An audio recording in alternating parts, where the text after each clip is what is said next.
या टीवी। बचपन से शहर में रहने वाला मनोज इस साल होली की छुट्टियों में अपने गांव दुर्गापुर वापस आता है, जहां उसे देख पूरा गांव खुशी से झूम उठता है। जब गया था तब इतना सा था और अब देखो कितना बड़ा हो गया है। हाँ सरपंच जी, जब मैं गया था तब आप भी बहुत जवान थे और अब देखो कितने बूढ़े हो गए हैं आप। चलो चलो बढ़िया है। बच्चा घर वापस आ गया। इसी खुशी में आज रात पार्टी होगी। क्या बात है, गांव में भी पार्टियां होने लगी। वैसे अगर पार्टी की बात है तो आज क्यों सीधा होली पार्टी करते हैं। होली पार्टी के बाद से चहल पहल में अचानक सन्नाटा छा जाता है, जिसे देख मनोज को कुछ अजीब लगता है, लेकिन तभी सरपंच बात पलट देता है।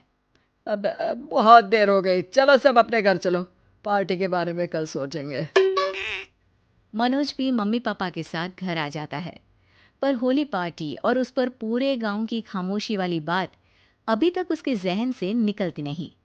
पापा, होली पार्टी की बात पर सब चुप क्यों हो गए थे। अरे होगी उनकी कोई अपनी बात। मुझे गांव की पंचायत ही थोड़ी पता है। थक गया हूँ, चलो सो जाते हैं, कल बात करते हैं। पापा की बात मानते हुए मनोज भी सोने चला जाता है। आज तो छुपा लिया, लेकिन हफ्ते बाद जब होली का दिन आएगा तब इसे कैसे रोकोगी। अगली सुबह सूरज के साथ ही मनोज भी गांव घूमने निकल जाता है, जिस पर रास्ते में उसे अपनी ही उम्र के कुछ लड़के भी मिलते हैं, जिनसे दोस्ती कर अब वो उनके साथ घूमने लगता है। इसी तरह कुछ दिन बीत जाते हैं और होली नजदीक आने लगती है। दोस्तों, होली में 4 दिन ही बचे हैं, पर गांव में उसकी कोई तैयारियां क्यों नहीं दिख रही। क्योंकि यहाँ होली नहीं मनाई जाती। अरे पर ऐसा क्यों। वो राजा भूषण। अरे तुम 4 दिन के लिए आए हो, क्या इतना सोच रहे हो। चलो कुछ खाने चलते हैं। इसी के साथ एक बार फिर होली की बात को टलते हुए देख मनोज को शक होने लगता है। वो घर पहुंचते ही इंटरनेट पर अपने गांव और राजा भूषण के बारे में जानकारी निकालने लगता है। क्या? मुझे आज तक ये नहीं पता था। ऐसा कैसे? किसी ने मुझे कुछ बताया क्यों नहीं? सारी जानकारी लेने के बाद मनोज गांव वालों या अपने मम्मी पापा से कुछ पूछे बिना खुद ही उसकी सच्चाई के बारे में छानबीन करने लगता है, जिसके चलते वो राजा भूषण की हवेली में पहुंचता है। वाह, क्या हवेली है यार।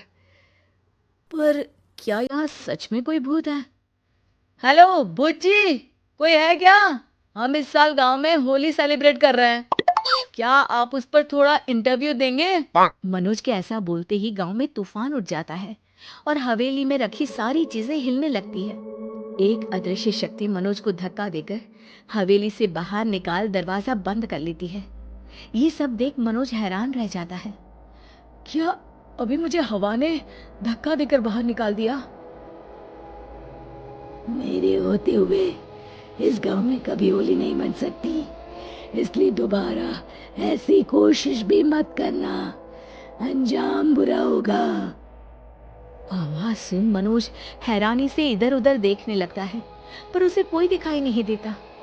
वो गांव वापस आ जाता है, जहां तूफान की वजह से सब कुछ तहस महस हो चुका होता है। आखिर ये तूफान आया कैसे? ना ऐसा कोई मौसम था और ना ही हमने होली का त्योहार मनाने की बात की थी। सरपंच की बात पर कोई रिएक्शन दिए बिना मनोज चुपचाप अपने घर चला जाता है।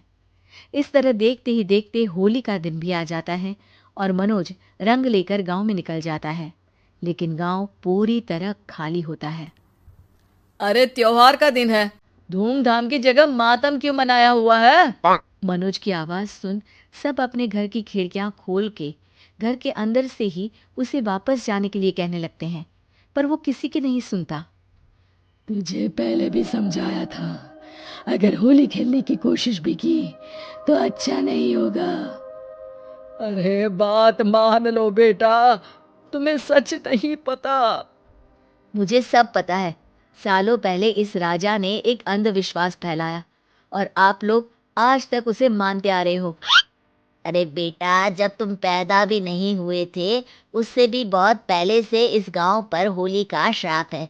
अगर गांव में होली का त्योहार मनाया जाता है तो प्रलय आना पक्की बात होती है। राजा भूषण इस सब में नहीं मानते थे और त्योहार मनाने लगे, जिसके चलते होली वाले ही दिन पहले उनके बेटे की और फिर उनकी मृत्यु हो गई। तभी से गांव की रक्षा के लिए उनकी आत्मा उस हवेली में रह रही है। सबकी बातें सुन मनोज उलझन में पड़ जाता है। सोचना भी मत मनोज, अगर तुमने इस परंपरा को तोड़ने की कोशिश भी की तो उसका परिणाम इस गांव और गांव के लोगों के लिए अच्छा नहीं होगा। मुझे भी यकीन नहीं हो रहा कि आप लोग एक बेतुकी बात को मानकर सालों से रंगों के त्योहार को मातम की तरह मनाते आ रहे हो। मनोज किसी की कोई बात ना मानते हुए पूरे गांव में रंग बिखेर देता है, जिसके तुरंत बाद वहां तूफान के साथ बिजलियां गरजने लगती है। अचानक मौसम में ऐसा बदलाव देख जहां मनोज कंफ्यूजन में आ जाता है, वहीं गांव वाले डर से सहम जाते हैं।